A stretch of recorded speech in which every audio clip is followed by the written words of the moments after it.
삼위일체 하나님의 구원 역사를 말씀한 후에 이제 사도 바울은 에베소 교인들을 위해서 기도를 합니다.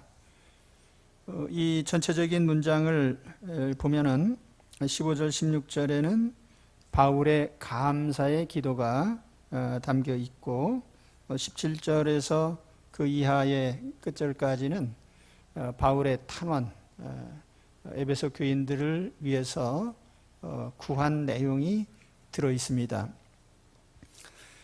먼저 15절 16절에 바울의 감사의 부분인데 바울은 두 가지를 감사합니다. 하나는 에베소 교인들이 예수 그리스도를 잘 믿는 것에 대해서 감사하고 또 성도들을 향해서 사랑하고 있다.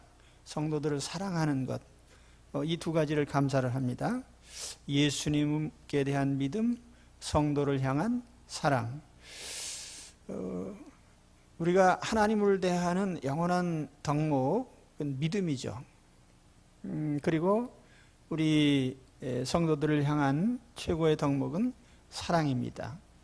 우리가 영원히 같이 할 대상이 하나님이 계시고 성도들이 있는데 하나님은 신뢰의 신앙의 대상이시고 성도들은 사랑의 대상입니다. 물론 하나님도 사랑의 대상이시죠. 그러나 믿음과 신뢰가 먼저입니다. 그런데 만일 이 순서를 바꾸게 되면 예를 들어서 사람을 믿고 하나님을 사랑한다 이렇게 되면 곤란해질 수가 있습니다. 사람은 신뢰의 대상이 아니에요. 사람은 신앙의 대상이 아닙니다. 그리고 사람은 신뢰할 만한 그런 여력이 없어요. 사람이 어떻게 될 줄 알고 사람을 믿습니까? 그래서 사람은 사랑의 대상이죠. 그런데 하나님은 신뢰와 믿음, 신앙의 대상이죠. 그래서 이게 바로 되어 있는 것에 대해서 바울이 감사를 하는 겁니다. 그 다음에 바울이 이렇게 감사를 하는 그 기도의 모습을 통해서 우리가 또 교훈을 받게 되는데 바울은 지금 감옥에 있는 죄수의 신분이에요. 물론 로마에 처음 붙잡혀간 후에 한 2년 정도는 이제 느슨하게 연금 상태에 있었습니다. 비교적 자유로웠지만 사람들도 만나고 그러나 죄수의 신분인 것은 변함이 없어요.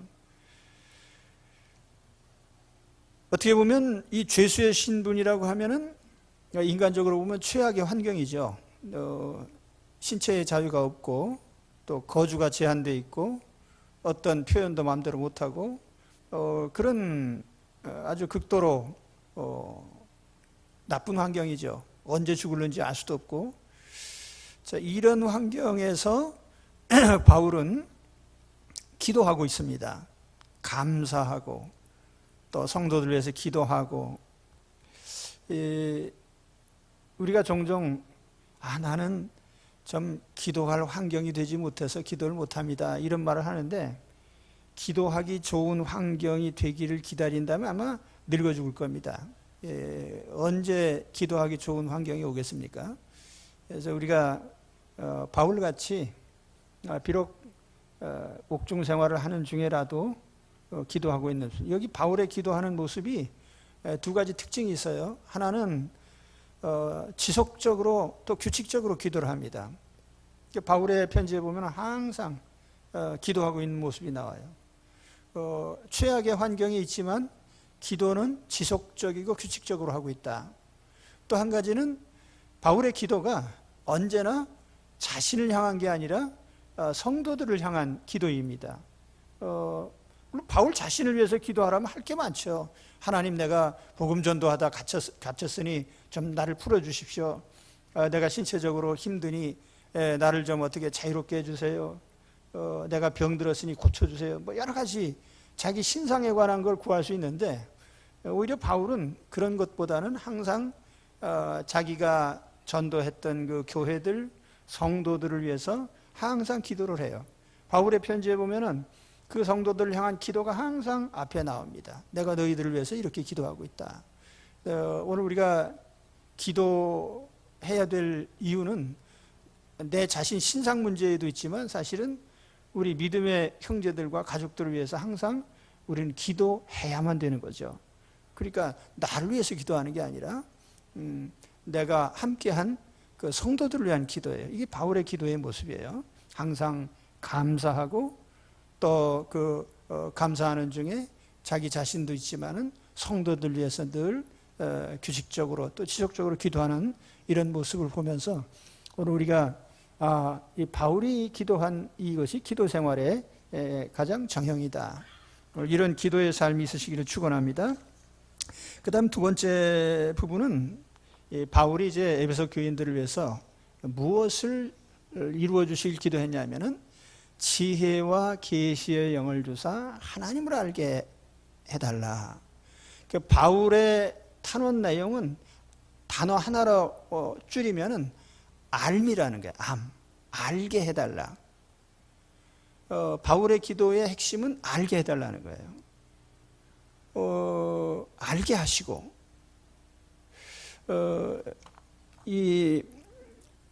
그 헬라어 성경에 보면은 엔 에피기노세이 아우투라고 하는데 엔이라는 건 영어로 하면 인이라는 전치사고요.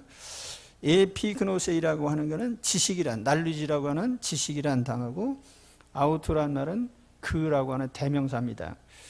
그러니까 그의 지식 안에 이런 뜻이에요.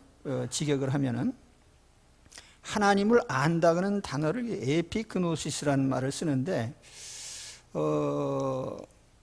우리가 하나님을 믿지만 하나님에 대해서 아는 만큼 믿을 수 있고 아는 만큼 행동하고 아는 만큼 헌신할 수 있어요. 그래서 이 알매 문제가 굉장히 중요합니다. 어떤 분들은 그냥 덮어놓고 믿는 사람도 있어요. 그러니까 우리가 늘 말씀드리면 성경책을 덮어놓고 믿으면 안 돼. 열어놓고 좀 알게 믿어야지.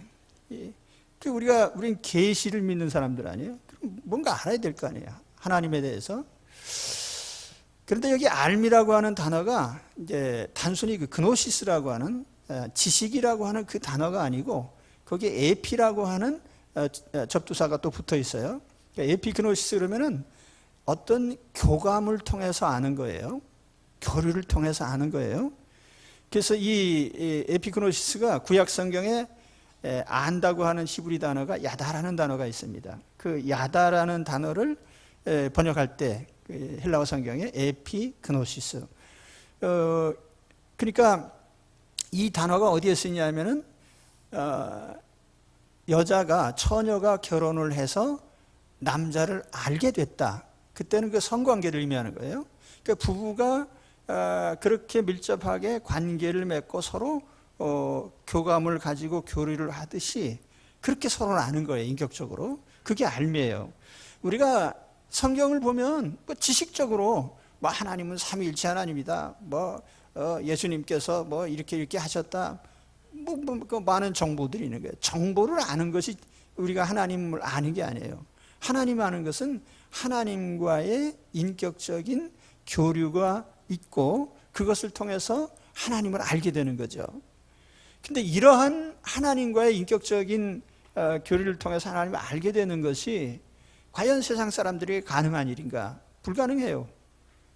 왜냐하면 성경에 보면 인간이 타락한 후에 하나님의 영이, 성령이 인간에서 떠나셨어요.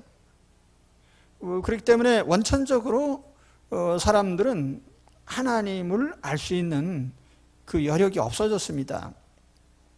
그래서 예수 그리스도를 영접할 때 성령님이 다시 오시잖아요. 이걸 우리가 성령의 내주하심, 내주 안에 거하신다는 의미고요. 또 성령 세례라고도 말합니다. 성령님이 우리 안에 오셔서 다시 우리로 하여금 하나님과 인격적인 관계를 맺게 해주실 때에 우리가 하나님을 제대로 알게 되는 거죠. 그런데 바울은 지금 에베소 교인들에게 지혜와 계시의 영을 달라 이렇게 기도를 합니다. 이 부분이 이제 약간의 그 논란이 있습니다. 여기 영이라고 번역한 단어가 푸뉴마라는 단어인데 대개 성령을 가리킬 때 정관사가 그 앞에 있어요. 그래서 영어로 번역할 때는 대문자 S로 시작합니다. The 스피릿. 스피릿 할 때 대문자로 썼으면 인격적인 성령님을 가리키는 말이고, 그냥 소문자로 쓰면은 그냥 영을 가리키는 말이에요. 근데 이 부분에 있어서 영어 성경들을 보면은 몇 개 번역, 더 많은 번역은 소문자로 번역을 했습니다. 그리고 NIV 성경 같은 일부 성경은 대문자로 번역했어요. 그러니까 이걸 어떻게 이렇게 번역했냐면은, 소문자로 번역한 영문 성경은 예수님 믿을 때 우리가 성령님이 이미 오셨는데 지혜와 계시의 영을 뭐 또 달라고 하냐? 그러니까 이건 그냥 일반적인 영적 능력을 가리키는 것이다. 이렇게 이제 본 거죠. 그러면 이거 대문자로 표시한 성경은 또 어느 관점이냐면, 물론 여기에 성령님이 오시라고, 예수 믿을 때 오셨던 성령님이 다시 오시라는 그런 의미는 아니지만, 그 성령님이 오셔서 그 성령님이 내게 지혜와 계시를 더 달라고 탄원하는 것이다. 근데 어떤 관점이든지 결과는 같은 거예요. 지혜와 계시를 달라고 하는 그 점에 있어서는 같은 것이고, 그것이 지혜와 계시가 단순한 인간의 정신적 작용이 아니고 영에 의해서 우리에게 주어진다고 하는 것. 그러니까 성령님의 은사가 됐든 뭐가 됐든 성령님의 능력에 의해서 우리가 이런 영의 안목이 밝아져야 되는 거죠. 그래 하나님을 알게 되는 거예요. 여기 지혜라고 하는 것과 계시라고 하는 두 단어가 중요한데, 지혜는 물론 하나님께 대한 이해력을 말합니다. 하나님을 이해하는 능력. 여기 계시라고 하는 것은 감춰졌던 것이 드러난다. 그 아포칼립시스라고 하는, 그래서 이렇게 무대에 막이 딱 쳐져 있다가 이제 무대에 막이 쫙 열리면 그 무대 뒤에 설치됐던 것들이 딱 드러나는, 그걸 이제 우리가 계시라고 합니다. 리블레이션, 감춰졌던 것이 드러난. 여기에 감춰졌던 게 드러난다는 의미는 뭐냐면 하나님의 뜻을 내가 알게 된다, 그런 뜻이에요. 하나님의 계획. 구약에 보면 창세기 18장 17절 말씀에 여호와께서 이르시되 내가 하려는 것을 아브라함에게 숨기겠느냐, 이런 말씀이 나와요. 그럼 하나님이 어떤 일을 하시려고 하셨냐면 소돔과 고모라를 멸망시키려고 하셨거든요. 그런데 아브라함은 이러한 사실을 몰랐어요. 그러다가 아브라함이 천사들을 대접하고 하나님을 대접한 거예요. 대접하고 그런 중에 하나님이 알려주신 거예요. 내가 하는 일을 아브라함에게 숨길 필요가 없겠다. 내가 저 소돔과 고모라를 이제 심판하려고 한다. 그랬더니 아브라함이 깜짝 놀랐어요. 거기 우리 조카 롯이 살고 있는데 큰일 났네. 근데 그 성에 의인이 50명 있어도 멸하시겠습니까? 하면서 이제 하나님께 기도하는 장면이 나와요. 근데 아무튼 하나님이 하시려고 하는 일을 알게 됐다는 데 의미가 있는 거예요. 우리가 하나님을 안다는 것이 하나님이 내 인생을 통해서 도대체 무슨 일을 하시려고 하시는지, 하나님이 장차 어떤 일을 하시는지 그걸 우리가 알아야 될 거 아니에요. 그걸 안단 말이에요. 하나님과의 교류를 통해서. 욥도 위대한 신자입니다. 욥은 참 대단한 신자예요. 부자이면서 신앙 좋은 사람, 도덕성 갖춘 사람, 교양 있는 사람, 쉽지 않은 사람이죠. 그런데 욥은 부자이면서 교양도 있고 도덕성도 갖추고 신앙도 있는 대단한 신자예요. 그런데 이 욥도 하나님을 아는 부분에 대해서는 여전히 부족한 거예요. 그러니까 하나님이 그 욥에게 혹독한 고난을 통해서 하나님을 알게 하셨어요. 그때 욥이 한 말이 내가 죽게 대하여 귀로 듣기만 하였사오나 이제는 눈으로 주를 배움나이다. 그러므로 내가 스스로 거두어드리고 티끌과 재 가운데서 회개하나이다. 그러니까 하나님을 알게 된다는 의미가 하나님이 나를 통해서 무슨 일을 하시려는지, 하나님이 내가 정령교회 다니는데 내가 이 교회에 출석하는 게 우연한 것이 아니고 이 교회 생활을 통해서 무엇을 하나님이 하시려고 하시는지 이런 것들을 좀 알아야 된단 말이죠. 그렇죠? 그래서 우리는 하나님을 안다는 자만을 버리고요, 하나님을 알게 해달라는 기도를 끊임없이 해야 되는 거예요. 그죠? 그렇게 알 수 있게 되길 바랍니다. 그 우리가 하나님 앞에 기도할 때 뭐 기도할 거 많이 있죠. 하나님이 요즘에 좀 사업이 잘 안 되는데 잘 하게 해 주십시오. 내가 요즘에 육신에 병 들었는데 좀 고쳐주세요. 뭐 요즘에 인간적인 갈등이 있는데 좀 해소해. 물론 우리가 하나님께 구할 것이 많은데, 그러나 그 중에 하나님이 하시려는 일을 아는 게 굉장히 중요한 거예요. 예. 우리 신앙의 관점이 바뀌는 거예요. 그래서 지혜와 계시의 영을 주셔서 하나님을 알게 해달라는, 이거 기도한 거죠, 바울이. 그 다음에 두 번째 부분은 마음 눈을 밝게 해달라는 기도를 또 합니다. 마음의 눈을 밝게 하셔서, 여기도 역시 그 알매 문제와 연결이 되는데요. 앞선 부분에서는 지혜와 계시의 영을 주셔서 하나님을 알게 해달라고 기도합니다. 근데 이 부분에서는 우리 성도들의 인격적인 내부의 안목에 대해서 얘기를 하는 거예요. 자, 우리가 사물을 볼 수 없는 이유는 두 가지예요. 하나는 깜깜해서 못 보는 거죠. 한밤중에 안 보이잖아요. 그때 우리가 불을 킵니다. 그걸 조명이라 그래요. 근데 성령께서 우리를 비춰주시는 것을 우리는 조명이라고 합니다. 그런데 또 한 가지 우리가 앞을 못 보는 경우는 내 눈이 감겼을 경우예요. 자, 그런 경우에는 내 눈이 떠져야 될 거 아니에요. 그러니까 바울이 지금 이 성도들의 인격적인 그 마음의 눈이 좀 떠지기를 기도하는 거죠. 그래서 뭔가 보게 해달라는 거예요. 그럼 뭘 보느냐? 그래서 이제 바울이 오늘 세 가지를 얘기하는 거예요. 첫째는 부르심의 소망을 알게 하소서. 하나님의 부르심, 그 부르심의 소망, 이렇게 부르심이란 말과 소망이란 말이 같이 붙어 있습니다. 부르심의 소망을 알게 해주세요. 도대체 하나님이 왜 나를 부르셨을까?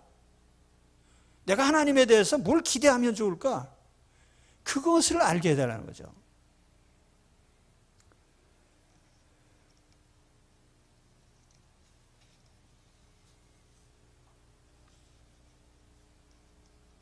자, 하나님의 초대를 받았을 때 도대체 내가 뭘 얻을 수 있을는지, 성경에 누가복음 14장이죠. 거기 보면은 이런 비유가 나와요. 어떤 사람이 잔치를 베풀고 손님들을 초대했습니다. 손님을 초대를 했더니 어떤 사람은 밭을 사서 가봐야 된다 그러고, 어떤 사람은 소 5겨리를 사는데 시험을 좀 해봐야 된다 그러고, 어떤 사람은 난 장가 들어서 못 간다 그러고, 다 거절했어요. 비유적으로 보면은 예수님께서 초대를 하셨지만 나는 부동산 샀으니까 부동산 문제가 바빠서 못 가겠습니다. 또 어떤 사람은 난 비즈니스가 너무 바빠서 못 갑니다. 또 어떤 사람은 연애나 결혼 같은 이 가정사 때문에 나는 초대에 응할 수 없습니다.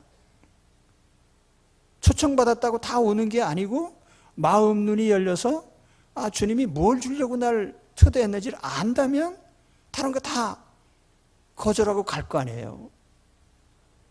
그렇죠? 이렇게 주님의 부르심을 마음으로 듣는 것을 교리적인 말로는 내적 부르심이라고 합니다. Internal 컬이라고도 하고요. 또 유효적 부르심이라 해서 effective call이라고도 합니다. 하나님이 효과적으로 부르셨다. 유효적으로 부르셨다. 앞서도 말씀드렸지만은 복음 듣는 사람은 많아요. 그렇지만 부름에 응하는 사람은 소수거든요. 그건 왜냐하면 성령께서 우리 마음에 내적인 부르심을 줄 때 우리가 응할 수 있어요. 근데 아무튼 우리는 항상 하나님께 대한 기대와 소망을 가져야 됩니다. 하나님이 나에게 좋은 것을 주시기 위해서 부르셨다. 그러니까 내가 원하는 땅의 어떤 것보다도 내가 주님께 가면 좋은 것을 얻을 수 있다고 하는 기대가 있어야 돼요. 그러니까 우리 신앙은 하나님께 대한 기대입니다. 여러분 어떤 기대를 가지고 사십니까? 젊은 사람과 나이 든 사람의 차이가 뭐냐면 젊은 사람들은 기대가 많아요. 장래 하고 싶은 거 기대가 많아요. 근데 나이 든 사람은 기대가 별로 없어요. 그게 뭐 인생에 별게 있겠냐. 그럼 빨리 가야 돼요. 기대가 없어진 인생은 살아서 뭐 하겠어요. 죄송합니다. 가시라고 해서. 근데 기대가 있어요. 기대. 뭐 10년, 100년 후의 기대도 있지만은 내일에 대한 기대, 하루하루 기대를 갖고 사는 거죠. 아이들이 어렸을 때 달력을 가져오면은 제일 먼저 뭘 푸시하죠? 자기 생일. 왜냐하면 생일이 되면 엄마 아빠가 뭔가 선물을 주실 것이기 때문에 크리스마스가 다가오면 산타 할아버지가 나에게 뭘 주실까 기대를 하죠. 몇 주 전에 집사람이 로또 복권 5장을 샀습니다. 이거 1급 비밀인데. 제가 복권 사는 걸 아주 싫어하고 복권에 100억 원이 당첨되든 나 11조원금 안 받는다고 그랬거든요. 그래서 저 몰래 이제 샀는데 샀다고 그래. 왜 샀냐 그랬더니 건축원금 하려고 샀다고.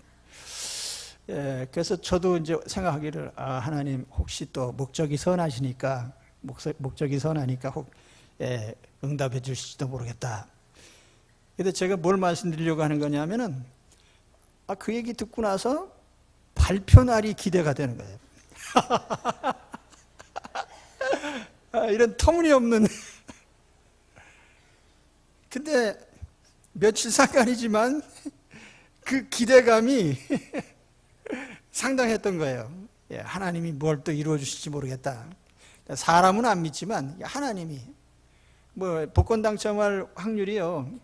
뭐 멀쩡한 사람이 예를 들면 벼락을 8번 맞을 확률이다. 뭐 그렇다고 해서 안 되리라는 보장은 또 없는 거니까. 근데 아무튼 제가 말씀드린 것은 사람은 뭔가 기대를 걸어야 돼. 기대를 가지고 살아야 되는데 우리가 하나님께 대한 기대는 매일 품고 있어야 돼요. 하나님께 대한 기대. 그죠?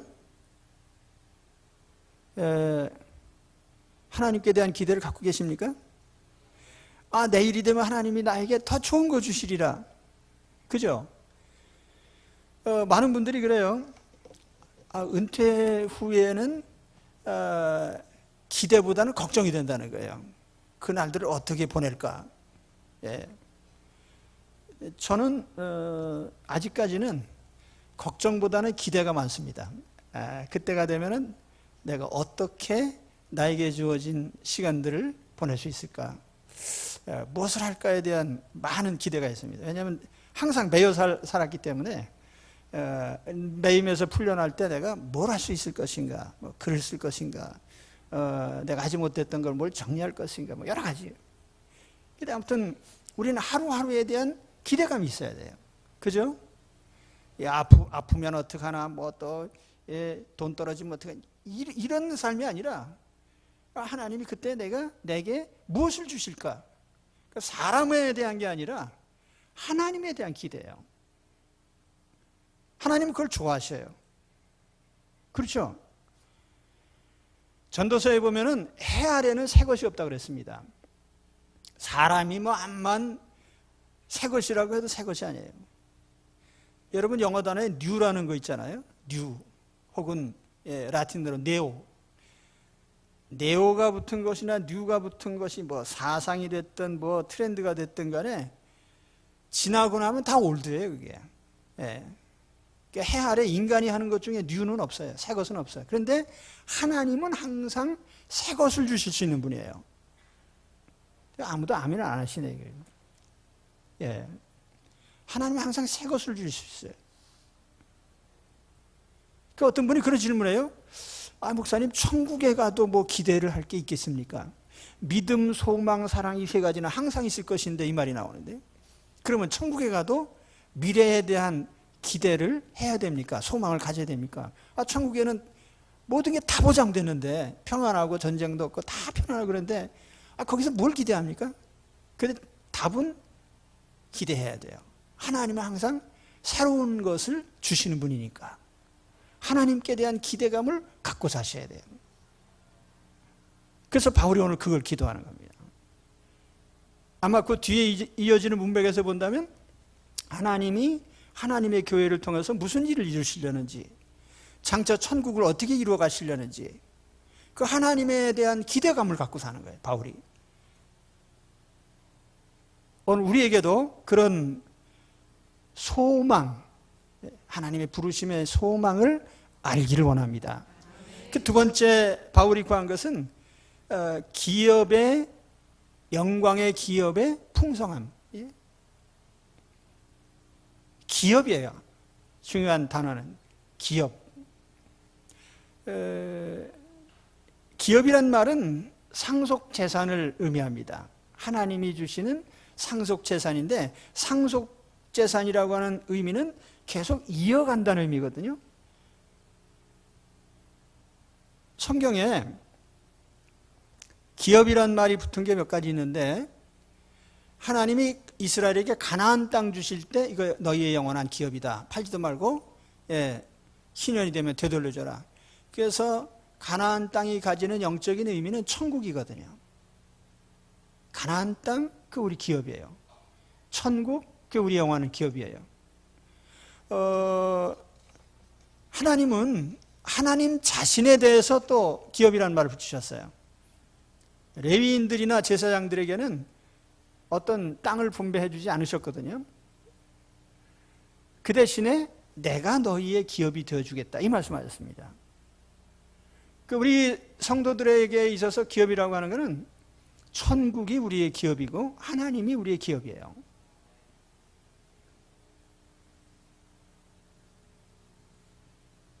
그런데 이 기업에 대해서 두 가지 수식어가 붙어 있어요. 영광의 기업이고 그 풍성한 기업이다. 왜 영광이냐? 이건 천국의 품격을 설명하는 겁니다. 천국의 주인은 하나님이시고 공의의 하나님이고 사랑과 긍휼의 하나님, 진실함과 불변하시는 하나님. 우리는 우주 가운데 가장 품격 있는 하나님을 주인으로 모시고 살게 되었습니다. 그리고 그 하나님께 속한 백성들이 됐어요. 그렇기 때문에 우리가 얻을 기업은 품격 있는 그런 기업이다. 또 하나 수식은 뭐냐? 풍성함이에요. 풍성함. 영어 성경에 보면 어떤 성경에 대개 이제 리치라는 말로 번역을 해요. 리치. 복수형으로 리치스라고 복수형으로 이렇게 표시를 했는데 풍부하고 다양하다, 그런 뜻이에요. 하나님이 주신 기업은 풍부하다. 어번던스. 부유하다. 웰스라고 하는 말. 천국의 삶은 품질이 최고일 뿐 아니라 다양성도 최고입니다. 우리가 세상에서 누리는 축복을 보면 풍부함이 있어도 영광이 없고 다양한 것 같지만은 품격이 없어요. 그런데 하나님 나라의 축복은, 천국은 품격도 있고 아주 다양하고 풍부합니다. 세상에서 뭔가 가진 사람들을 많이 보지만 영혼은 초라해요. 무지함, 욕망, 이기심, 절망, 원망, 불평, 불안, 염려, 근심, 이런 내부적인 그 품질이 나쁘단 말이에요. 영적으로 갖춘 게 없어요. 거기서 최상의 삶이 나오질 못하죠. 그래도 천국은 영광과 풍성함으로 차고 넘칩니다. 어떤 분들은 천국 그러면 물질적인 풍성함부터 상상을 하는 분들이 많아요. 아, 천국에는 뭐 성을 쌓는데 성이 금이래. 아마 길도 막 황금길이고, 그리고 막 거기 이 건축을 했는데 그 문도 진주로 만들었고. 여러분, 도로 포장을 아스팔트로 하지 않고 금으로 하면 어떻게 되겠습니까? 우선 뭐 오래 가겠죠. 그러나 분명한 것은 도로 포장재가 보석이 될 수는 없는 거예요. 물질이라고 하는 것은 지상에서 가치를 지녔다고 해도 하나님 나라에 가면 황금으로 도로 포장한다니까요. 그러니까 우리가 그걸 축복으로 간주할 수는 없는 거예요. 그렇죠? 물질적인 풍요로움, 그게 천국의 가장 본질적인 문제가 아니라는 거예요. 그럼 정말 중요한 게 뭐겠습니까? 영혼의 풍요로움이죠. 영혼의 풍요로움. 천국에는 전쟁이나 다툼이 없습니다. 병들고 상하는 아픔이 없습니다. 죽음과 사망의 두려움이 없습니다. 범죄자들로 인한 근심 걱정이 없어요. 사람 사이의 갈등 때문에 헤어질 일도 없습니다. 그래서 항상 기쁨이 충만한 거죠. 평안이 넘치고 위로와 소망이 있고 모든 삶에 품위가 있어요. 그래서 영광스러운 기업이 되는 겁니다. 사도 바울은 이런 영광스러운 천국 기업을 알게 해달라고 기도를 해요. 천국이 얼마나 영광스러운지 교리적으로 안다는 의미가 아니라 그걸 좀 친히 목격하고 알았으면 좋겠다. 하나님의 우리 성령으로 마음 눈이 좀 밝아져서 우리가 천국 다 좋아하죠. 뭐 예수 믿는 사람 중에 천국 가려고 믿지 않은 사람 어디 있어요? 다 천국 가려고 믿지. 천국 좋다. 근데 세상 떠나라고 하면 싫어합니다. 천국이 좋다고 하면서도 안 가려고 그래요. 여러분 왜 안 가려고 하시는 거예요?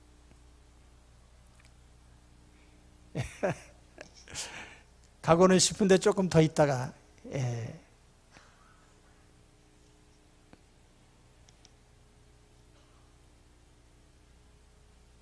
천국이 어떤 곳인지 정말 마음 눈을 떠서 볼 수 있다면 가고 싶어 할 거예요. 바울이 그래서 그런 말을 했거든요. 우리가 담대하여 원하는 바는 차라리 몸을 떠나 주와 함께 있는 그것이라. 내가 그 둘 사이에 끼었으니, 이 둘 사이라는 건 죽음과 삶 사이에 끼어 있단 말이에요. 차라리 세상을 떠나서 그리스도와 함께 있는 것이 훨씬 더 좋은 일이라 그렇게 하고 싶으나. 그 바울이 지상에 살면서 그 수많은 고난과 어려움 속에서도 기뻐하고 삶의 의욕이 넘치고 했던 그 이유 중에 하나는 천국을 봤기 때문에요. 예. 만일 우리 마음 눈이 열려서 하나님께서 하나님의 교회를 통해서 천국을 어떻게 이루어 가시는지를 안다면 교회에 대한 자세가 달라질 거예요. 이 에베소 1장 23절에 보면은 이 제일 중요한 구절이 나와요. 교회는 모든 그의 몸이니 만물 안에서 만물을 충만하게 하시는 이의 충만함이니라. 하나님은 교회라고 하는 하나님 나라의 시작을 통해서 하나님의 모든 충만한 삶을 우리에게 공급해 주시는 거예요. 이걸 알면 우리가 왜 교회 생활을 소홀히 하겠어요? 근데 중요한 건 알아야죠. 그러니까 바울이 마음 눈을 떠서 좀 알게 해달라고 기도하는 거예요. 그 다음에 세 번째, 하나님의 능력이 얼마나 큰지를 알게 해 달라고 기도합니다. 자, 바울이 기도했던 마음 눈이 열려서 보게 해달라는 게 세 가지예요. 첫째는 부르심의 소망이 무엇인지 알게 해달라고 그랬죠. 또 하나는 하나님의 영광스러운 기업이 얼마나, 그 기업의 풍성함이 얼마나 큰지 그걸 알게 해달라고 그랬죠. 근데 세 번째는 하나님의 능력. 그럼 여기에 능력을 알게 해달라고 한 거는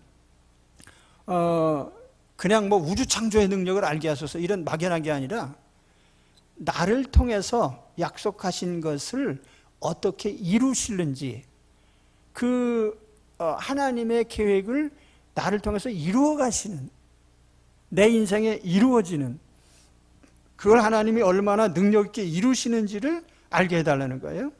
그래서 이제 오늘 말씀은 21절 이하에 이어지는 말씀이에요. 거기 말씀에 보면은 나 하나를 구원하시기 위해서 하나님의 아들이신 예수님을 사람의 몸으로 보내시고 십자가에 죽게 하시고 무덤에서 부활하게 하시고 하나님 우편에 앉게 하시고 그 주님을 통해서 하나님 교회를 이루시고 하나님 백성들을 부르셔서 큰 하나님 나라를 이루시려고 하는 이런 성취의 과정 중에 내가 구원받았단 말이에요. 자, 이런 것들을 내가 마음 눈이 열려서 볼 수 있게 된다면 내가 얼마나 더 큰 확신을 가지고 있겠습니까? 이제 오늘 말씀 19절에 보면은 그 능력이라는 단어 앞뒤에 많은 수식어가 붙어 있어요. 그의 힘의 위력으로 우리에게 베푸신 능력의 지극히 크심이 어떠한지. 그러니까 이제 능력이라는 말을 이렇게 다양하게 얼마나 크고 얼마나 위대한지 좀 알았으면 좋겠다. 자, 이런 가정을 해봅니다. 만일 내가 하나님의 부르신 소망을 제대로 안다면, 만일 내가 하나님이 주신 영광의 기업이 얼마나 풍성한지 안다면, 만일 내가 이 모든 것을 내게 이루어 주시는 하나님의 능력이 얼마나 큰지를 안다면 나는 정말 잘 믿을 겁니다.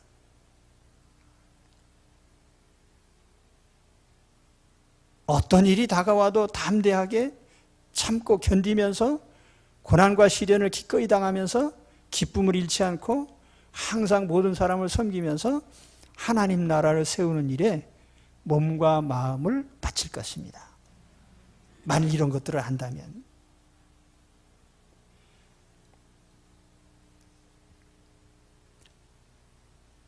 그래서 오늘 우리 바울의 기도 내용을 살펴봤습니다. 오늘 바울이 기도한 것이 우리 가운데 충만히 임하시기를 축원합니다. 바울의 감사가 우리의 감사가 돼야 됩니다. 바울이 감사한 건 뭐죠? 예수님을 잘 믿는 것, 신뢰하고 믿는 것, 성도를 사랑하는 것. 예, 감사한 일이에요. 뭐 다른 것도 감사하지만 바울이 감사한 감사의 핵심이에요.